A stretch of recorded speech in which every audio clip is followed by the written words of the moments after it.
Tour de France 2023 começando hoje, nesse sábado, 1º de julho, e já começou de uma maneira eletrizante. Então, este mês pretendo contar para vocês um pouquinho da minha visão sobre a prova, dos acontecidos, do que não aconteceu, do que poderia acontecer, para você que me acompanha aqui no canal entender um pouquinho mais. E para quem não me acompanha, eu sou o Alex Arseno, seja bem-vindo ao canal. Aliás, clique em inscrever-se e ative as notificações.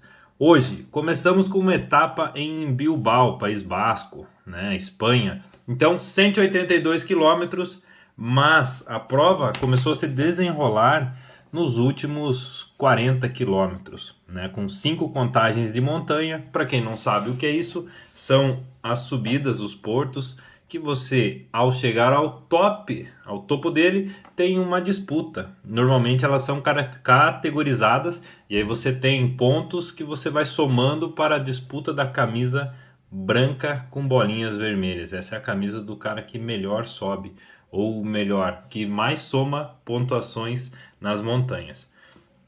E, bom, lógico que, para quem já acompanha um pouquinho mais o Tour de France, existem diversas disputas dentro da própria prova. Então vai ter a classificação geral, a camisa amarela, o GC, que é a principal disputa que tem acontecido. Então o atual campeão, Jonas Vingegaard, luta contra Tadej Pogačar, que é o bicampeão da prova também. Então esses dois caras são os favoritíssimos da prova neste ano. E aí você já vai saber o porquê no finalzinho desse vídeo. Depois nós temos a disputa da camisa verde, que é o cara mais rápido da prova, que mais vai somar pontos. Pode ser regularidade, verde. A camisa branca de bolinha, a camisa branca, que é para os ciclistas com menos de 25 anos, com potenciais futuros, Antigamente, alguns anos atrás, o cara que vencia a camisa branca era um cara que provavelmente seria um futuro contender da classificação geral. Mas hoje você olha, esses caras, os camisas brancas, são os caras que estão para ganhar a competição na classificação geral, Veja o caso do Renko, do Pogačar, moleques novos e excelentes ciclistas. Depois da camisa branca, a amarela, verde, branca e qual mais? Esqueci. É difícil, Então, nós temos... É isso mesmo, são 4 camisas, Tô querendo inventar a moda. Então, hoje nós tivemos essa disputa. Na primeira etapa, infelizmente, 2 atletas favoritos, caras que estão para a disputa de etapas e também da classificação geral, se envolveram em um acidente. Os dois caíram juntos. É o Henrik Mas, da Movistar, e o Richard Carapaz, da EF. O Henrik Mas já abandonou na hora e o Richard Carapaz chegou até o final da prova, mas já anunciou que amanhã não vai largar. Então já temos 2 baixas importantes nesta competição, certo? E aí o que eu quero falar para vocês? Existem diversas leituras que podem ser feitas das etapas, uma delas, que também faz muito sentido, é que o Pogačar, que se fraturou nas clássicas em abril, ele poderia não estar tão bem preparado. Inclusive ele mesmo ele mesmo disse que estava com receio da sua forma física, mas mentalmente ele estava muito preparado. Então as equipes poderiam tentar uma aceleração para tentar, de repente, colocar ele em dificuldade nesses primeiros dias. Mas hoje não foi isso que nós vimos. Nós vimos a UAE realmente colocando as cartas ali, colocando do lado, mandando ver também.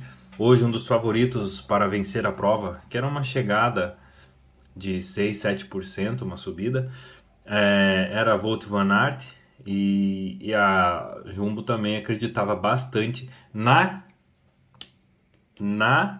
possibilidade dele vencer. Por que possibilidade? Porque tudo depende como se desenrola a prova. Você vai ver esse gráfico da prova. Nos últimos 40 quilômetros nós tivemos 3 subidas, certo? Então nós falamos do Col de Morga, que é 3,8 a 4,9%, ok, categoria 4. E aí tivemos o Côte de Viveiro, 4,3 km a 7. E aqui nós tivemos subidas de trechos de 15%, 13%. Então, para quem é maior, mais pesado, tipo o Wout van Aert e os sprinters, é muito sofrido. E aí o que aconteceu? A UAE também passou com um ritmo alucinante nessa subida. Para quê? Para colocar em dificuldade os outros atletas, porque eles sabiam que se viesse para a chegada um grupo selecionado, Pogacar teria grandes chances de faturar a primeira etapa. Logo perto do final, a 9,6, tivemos o Côte de Pic, 2 km a 9,8%. Então é a inclinação muito dura. Por quê? Porque o peso influencia diretamente nesta escalada. Então houve o que? Uma separação muito grande do grupo. Aí nós já tivemos a UAE colocando um ritmo impressionante, com Adam Yates fazendo um grande serviço para o Pogacar. Como que eu posso explicar essa questão do trabalho? É o seguinte: cada equipe é formada em volta, em torno de um líder. E o líder absoluto, acho que não é nem dá para questionar, é Pogacar da UAE. Assim como o Vingegaard da Jumbo.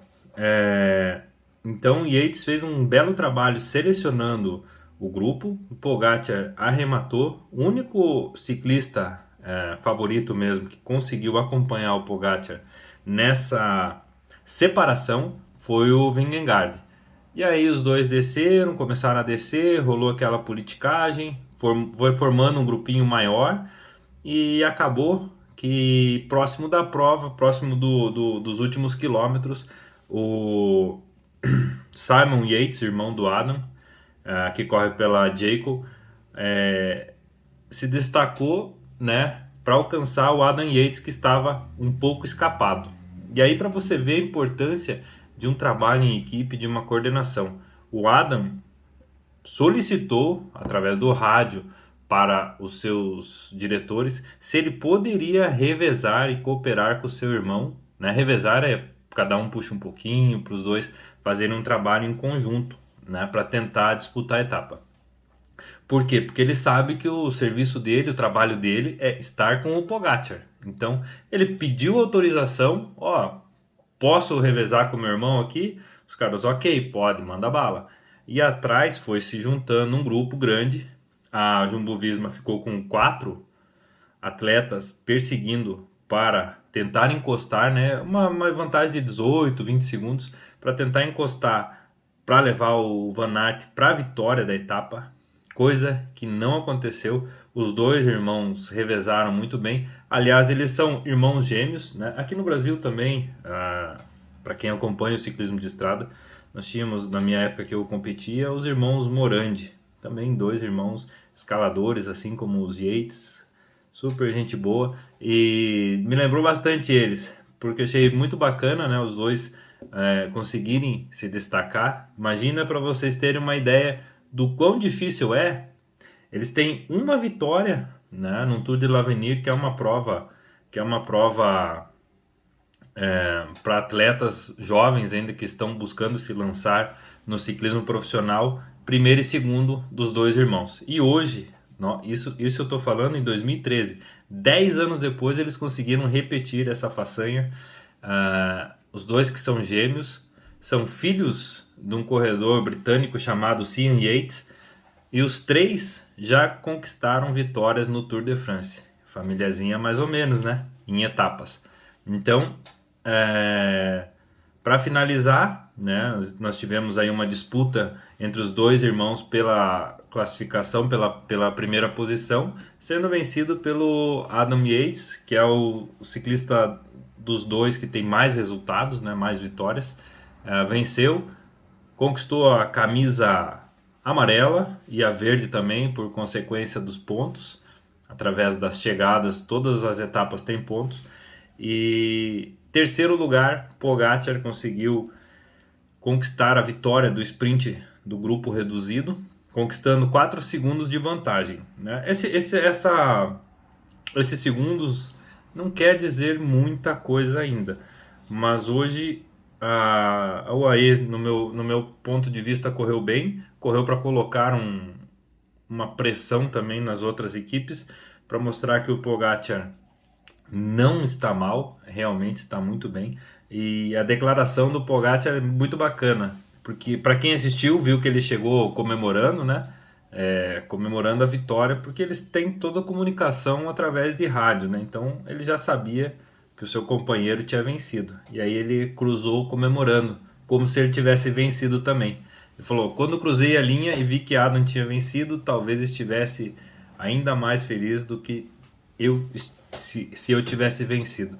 Então é um cara bacana. Por que eu acredito que ele fala isso? Por quê? Porque ele sabe que esse cara lá na frente vai se doar e vai trabalhar por ele nos momentos chave do Tour de France. Então isso é uma bela forma de reconhecimento do trabalho do atleta, né, do ciclista que irá se doar, porque o ciclismo é um esporte de doação. Você precisa entender que todas as equipes elas têm um líder ou uma estratégia traçada para beneficiar esse ou aquele ciclista de acordo com as condições do terreno. Então isso fica bem nítido, né, no ciclismo, que são para determinadas situações fulano e não tem que precisa trabalhar, e esse é o trabalho, certo? Então nós saímos com a vitória do Yates, segundo o Yates também, mas o Simon, e terceiro o Pogačar. E logo depois ali nós temos todo o grupo, né, os principais ciclistas. Quarto, Thibaut Pinot, que está 22 segundos, Michael Woods, Jay Hindley, já venceu um giro, né? Vingegaard está ali, David Gaudu, Van Aert, que era o favorito para vencer, chegou em 11º lugar, chegou no grupo, beleza. Mikel Landa, né? Carlos Rodrigues, uma grata surpresa para Ineos, e aí Wilco Kelderman da Jumbo. E logo depois aqui nós temos Alex Ararumbu da Movistar, a Movistar que teve uma queda, uma perda muito grande, né, hoje. Então esse é o panorama desta primeira prova, desse primeiro dia. Amanhã, né, domingo, nós teremos uma etapa, a etapa 2, que será muito bacana também. No mesmo perfil, no mesmo estilo de hoje, com algumas subidas, com alguns pontos chaves que podem causar algum dano para o pelotão. Então, os principais ciclistas, claro, vão estar protegidos pelos seus companheiros de equipe. E para finalizar rapidinho aqui sobre a etapa de amanhã, 208,9 km, chegando em San Sebastián, local de uma clássica mundial do ciclismo que inclusive o brasileiro Luciano Pagliarini já venceu.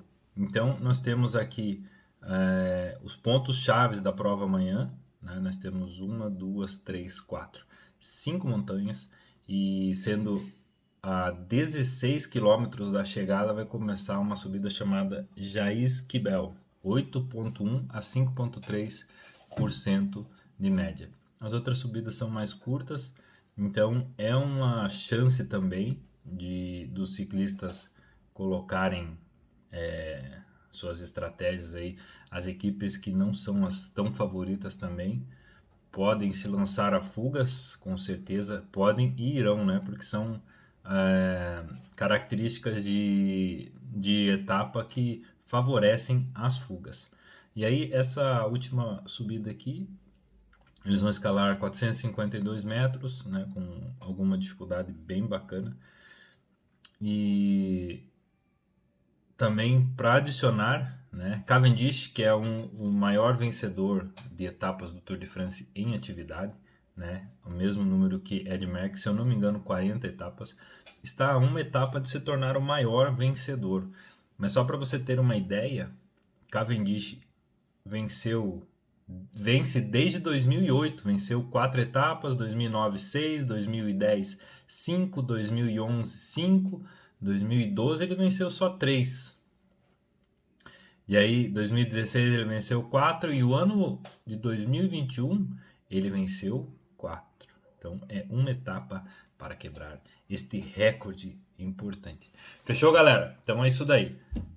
Ficou meio longo, mas é isso aí mesmo, tá bom? Não dá para encurtar muito não. Se inscreve, ativa as notificações e até. Aliás, quem que é o seu favorito para vencer o Tour de France? Escreve aí embaixo.